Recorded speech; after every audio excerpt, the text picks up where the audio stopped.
Hello दोस्तों, नमस्कार। आज मैं आपको अकबर बीरबल की कहानी में कवि और एक धनवान आदमी की कहानी सुना रही हूँ।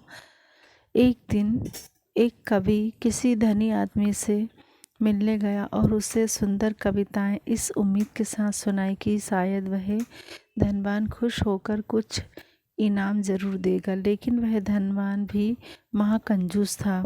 बोला, तुम्हारी कविताएं सुनकर दिल खुश हो गया। तुम कल फिर आना, मैं तुम्हें खुश कर दूंगा।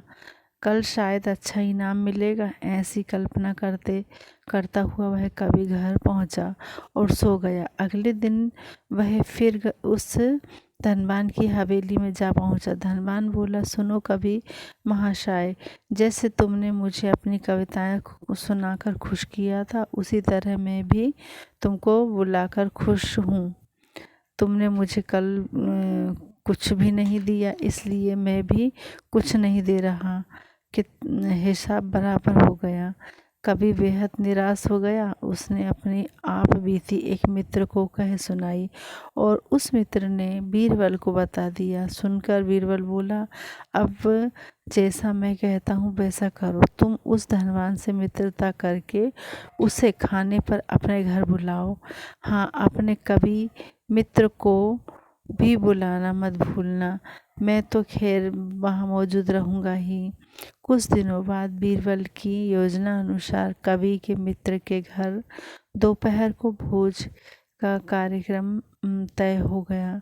नियत समय पर वह धनवान भी आ पहुंचा। उस समय बीरबल, कवि और कुछ अन्य मित्र बातचीत में मगशूल थे। समय गुजरता जा रहा था, लेकिन खाने पीने का कोई नामो निशान ना था।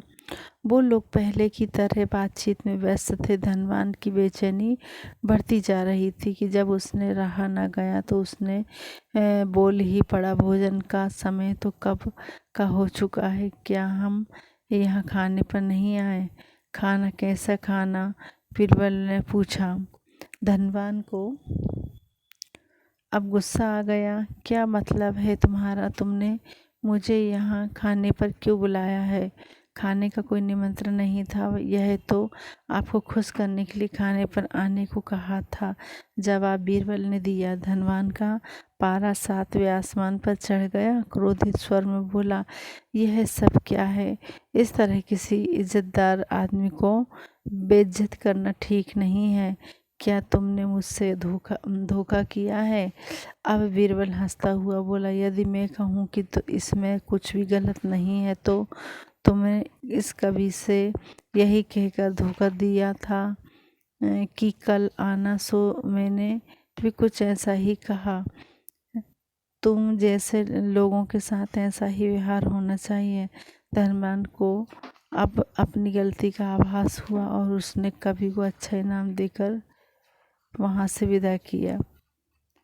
वहाँ मौजूद सभी बीरबल को प्रशंसा की नज़र से देखने लगे। ये थी कहानी। पसंद आए तो सब्सक्राइब लाइक करिए। धन्यवाद।